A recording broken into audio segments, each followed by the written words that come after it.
that. Team of the year, Van Dijk. Team of the season, Van Dijk, I should say, excuse me. But not only that, both players using Team of the Year, Kylian Mbappe, on 7 chemistry instead of that Team of the Season on 10, which means he would actually have more statistics than the 7 chem player. Again, it can come down to who you're comfortable using at home. A lot of people would have made that purchase and actually used Team of the Year Mbappe when he was first introduced to the game, because he was the best foot item around, in my personal opinion. And if you're used to playing with him, even if it's on 7 chem, 10 chem, you're just going to feel natural. You know what runs he's going to be making. You know where he's going to be on the pitch. So I can understand that decision, even though it might look a little bit silly looking in from the outside. We are underway here, as you can see. And this is going to, in my opinion, be the pace of the game here. And I would like to see Ajax Tor just try and pressurize Tuga, make him feel a little bit uncomfortable. And one way that you can do that is by looking for a searching long through ball to try and get behind that defense early on. Really stretch the defense. And maybe try and win the ball back in some of these high areas of the pitch. It's a strange position to be in when you go up against a player who is just going to be knocking the ball around the park and building it up slowly, looking for that space, because you want to pressure them. You want to win the ball back in dangerous areas. However, you're then just playing into their own game. If you go for that ball, if you open up spots, they're going to take advantage of it. Kind of damned if you do and damned if you don't.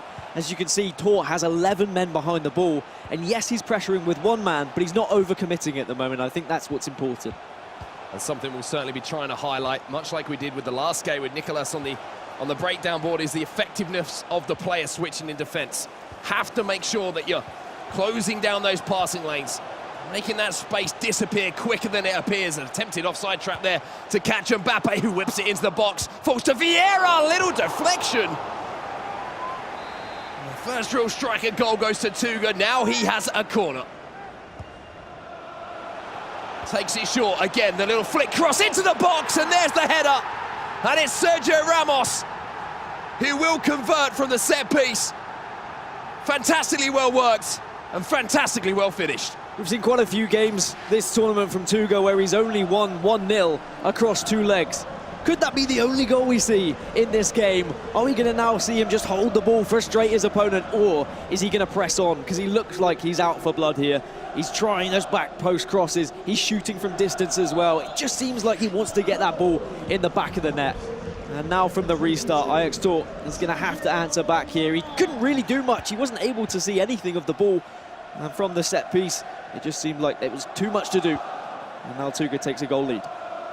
I was going to say, if you had maybe a game plan coming into this, going 1 down is, it's pretty much bottom of that list, to be honest. Against a player like Tuga, who likes to hold the ball, who isn't concerned about scoring goals as long as it's enough to win a game. Now you've got to chase it. Now you've got to break him down, and we know how good he is defensively. Hullet into Mbappe. Maybe this is the chance, and Varane steps in for Tuga. Such a deep line, but he's so effective at making that tackle at precisely the right moment. I mean, he just seems to be in always the right place at the right time, and that's exactly what you need when you are trying to defend against a player like Tor, who does know exactly where to be moving that ball on the pitch as he cues up a pause. Clearly not happy with something, might want to change something in his tactics right now. And Tor's had a couple of close games as well. I mean, his last 2 in the knockout rounds have both been 3-2. Only 1 goal in it. So I'm sure he's not going to be feeling too uncomfortable right now, but if he goes 2 goals down, that would be a scary factor. You can see again, Tuga's just kind of inching his way towards goal, looking for the perfect opportunity, maybe to flick a ball up for a cross. We've seen him favour that quite a lot so far in this game, but R9 will get a little inception, and for all the hard work there for Ajax Tor, the ball's just going to ricochet out for a throw, but it does give him the chance to maybe make some of those changes. And I like the fact that he's kind of taking the initiative here, Dan, to change things up before Tuga gets too comfortable. Yeah, and probably just having a little think of, well, what's not working at the moment? Why aren't I able to snatch the ball back in some of these dangerous areas? How can I position my players so they're in a better place to cut the ball out, to make those interceptions? And that's why he's dived into these tactics screens. And for Tuga, I mean, he's picked up his season at the right time. He was doing phenomenally throughout the season, then he kind of dipped as we got to the E-Champions League stage. He didn't perform as well as maybe he would have liked and maybe what a lot of us expected from him. But now it seems like here at the playoffs he's found his form once again, and yes, okay, it can be a frustrating style to play against, but it's working for him. And at the moment, it doesn't look like anyone's going to be stopping him anytime soon.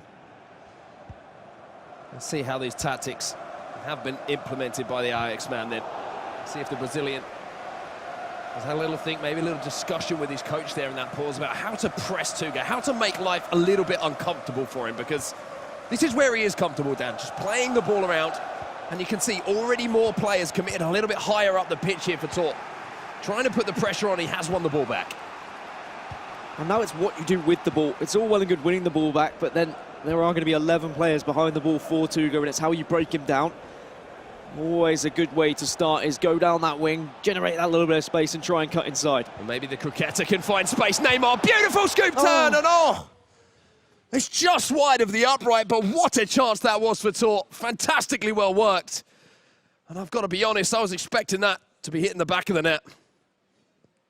And the pause is cued, and just to allow both players to take a breather, and actually it's Tuga who's going into the tactic screen just to go a little bit more defensive and make that line even deeper. Perhaps he wasn't happy with that ball getting through there from Tor, because that was one hell of an opportunity. If he had been able to put that one away, I'm sure he would have been absolutely thrilled. Because when you get into a situation like that, when you have that much room for a shot after such a phenomenal turn, you're just expecting the ball to be nestling into the back of the net. You just got to stay focused, stay calm, not get frustrated, and just expect another chance to come. Especially with a 5-star weak foot of Neymar as well. You know, he timed the shot, and that was why I was so shocked not to see it in the back of the net as that opportunity arose. But that's scoop turn. When you do have your back to goal, it's so difficult to time a tackle. Get it wrong, and you give away a penalty. But here comes Ajax Tor again. He's started to grow into this first half a little bit here, but just as I say that, maybe looking for that little flick-up volley, but well marked there by Tuga. He was really struggling to kind of bring his midfield and his strikers close together. All the strikers were there waiting on the edge of the box, but there was nothing in between, and that's why he was running up with Van Dijk and then with Hullet just to try and close that gap. Unfortunately, though, there was too many red shirts in between. Well, he's managed to win the ball high up the pitch here, and this is something I love from the change that we saw from Ajax. So a lot of times you'll see players so comfortable with their tactics and how they want to play, but recognizing a game situation and how your opponent is playing just as important to breaking them down. Vieira now, a little bit of a loose touch, and he will invite Da Costa to join the attack just before half-time. Perfect time to score here for Ajax Tor and Mbappe. Da Costa and Hullet now linking up, and you can see so many players still behind the ball here for Tuga, and you just can't break it down. And Tor just has no players in that little pocket just outside of the D. He can't do anything about it, so he's trying to encourage some of the players to drop back. Ronaldo eventually does, but Tuga has too many shirts swarming. He knows exactly what Tor is wanting to do, and Tor is going to have to utilize the space he has on the wings and try and break into the box from one of those sides. Because I don't think passing it onto the edge of the area is actually going to work out at the moment, as there's just too many bodies in the way. Well, there is the half-time whistle then, and Tuga's game plan is working perfectly at the moment. 60% possession, the standout statistic outside of that one goal.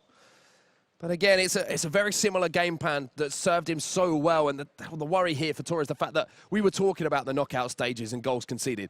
Tuga has not conceded a goal in the knockout stages. That is probably the first time I've heard that done so far this season. You know how Arsenal used to have the chance of 1-0 to the Arsenal? I'm sure that it's 1-0 to the Tuga. Something like that for Tuga as well. It was really in Atlanta when he demonstrated this kind of method of sitting very deep, playing 4-4-2 and grabbing an early goal and then just holding on to that lead. And it's not an easy tactic to employ as well. I think he's actually employing the 4-4-1-1 tactic now, which means that deep-lying player just behind the man up top can kind of come and join the defence, to be honest with you. Join Hullet, join Vieira, and make a three-man defensive wall, and that makes it even more difficult than the 4-4-2 to get round. Well, we're back underway now, and Hullet is on the attack here. Maybe a chance after the scoop turn! And Neymar couldn't find the back of the net the first time, but at the second time of asking, the Brazilian puts it home. And finally, someone breaks through the wall of Tuga, and you're able to score against him, and now Tuga doesn't have the game plan of just sitting on this lead. He's going to have to attack again. But he did look comfortable in the first, 10-15 minutes, and I thought maybe he was going to keep going forward, he was going to look for more goals, but he did start to sit back. He did go into his tactic screen, he did adjust things so it was a deeper line. But now that's perfect for Tor off of the restart, and really is going to open up this quarter-final tie. And the thing now is, can Tuga switch it up himself? He's got to get back into a position where he gets back into the lead, then can sit back, and that is the first goal, as we say, that he has conceded in the knockout stages, which is showing what a great job, to be honest, Ajax Tor has done to break down those defensive areas that have held so strong so far, and he's won the ball back again. And I think that if anyone's watching this so far, Ajax Tor has kind of worked something out in this game. He seems to just have stepped up a little bit more and really responded to where Tuga's been positioning some of his players, and has allowed him to just intercept in the right areas rather than trying to man mark and chase him around. Instead, he's just getting himself into those little pockets, into those little gaps. And it's made it very difficult for Tuga to play the ball around in the way he'd like to.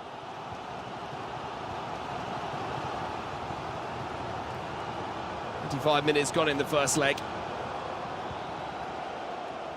As I say, as we expected, not been a game that's been full of attacking, flowing football. It's been a battle, it's been gritty, and Da Costa stepping in now for Ajax Tor. Has won the ball back, and maybe there is a chance to go forward now with Mbappe. The Frenchman with the cricketa into Ronaldo. Twists back into the tackle there, Vieira into the goal scorer, Neymar almost finds the return pass. But again, bodies just proving too many in number to get through. You can really see the further we get into these tournaments, the more comfortable players look on the ball. Their dribbling skills are great. They know which skill moves they want to utilize to get into the box, and they're very difficult to tackle, and that's exactly what Tor offers going forward. Well, here's Hullet then, and maybe a chance to go for goal. Went for a little finesse shot towards that top corner. He timed it green, but didn't get around the defender, and now R9, well, he gets past his man nice and simply with that little accelerated fake shot around the corner. Part of the mind game sometimes, when you do see that goalkeeper moving, you just go for a finesse shot to try and catch them off guard and slot it into that top corner. Well, there's a pocket of space here for Ruud Hullet.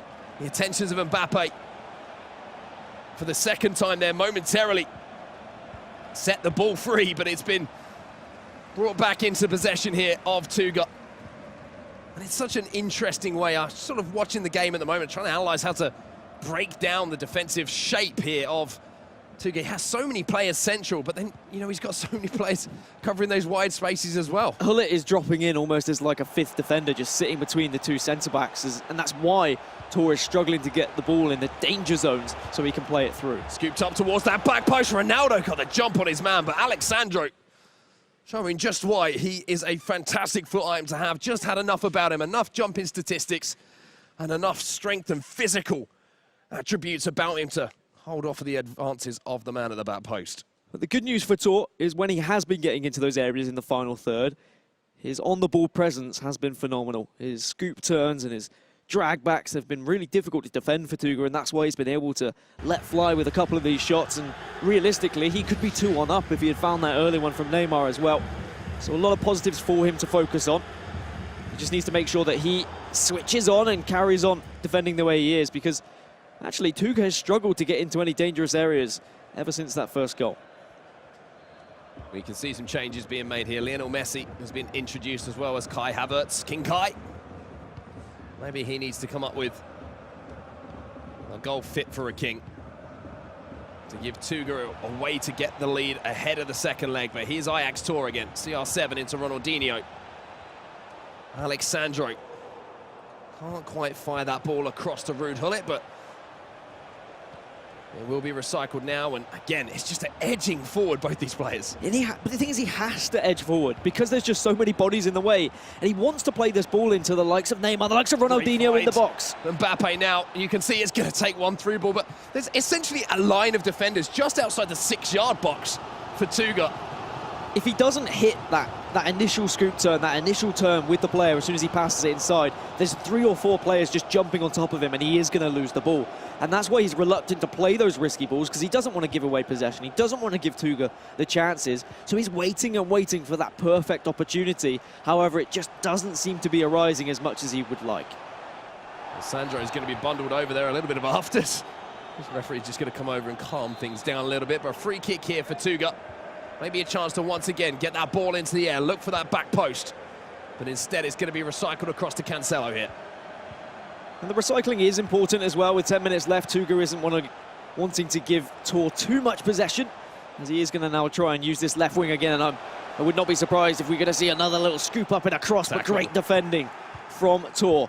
That's one way to stop these crosses, is to get in the face of the attacker and make sure the cross can't even get there. Another thing he's trying to do as well is utilize that offside trap as well. When he sees that ball is going to be attempted down the line, he's trying to step up, trying to catch Tuga offside. And that's another smart little decision he's trying to implement to his game to try and nullify these crosses. As we say, we know how effective the cross is, Dan. We know that it's at sometimes almost impossible to defend, but if you can stop the cross coming in, well, that's one way to stop things. And the offside trap is a very dangerous game to play. MS Dasari is one of the best at actually implementing that into his game, and I'm sure that Tor has studied that and studied some of the best players. It seems to have worked out very well for him. It's made it frustrating for Tuga to get into the final third. Modric was almost found in a pocket of space, but Lionel Messi will pick the ball up, and he's got some stamina still left in those legs to come forward and attack. He'll be in behind, but Alexandro again makes the interception, and towards the end of this first leg now, it's going to be Ajax Tor is going to be storming forward. We've got all these arguments about left-backs and who you should put there, and is Alexandro a weak link or not?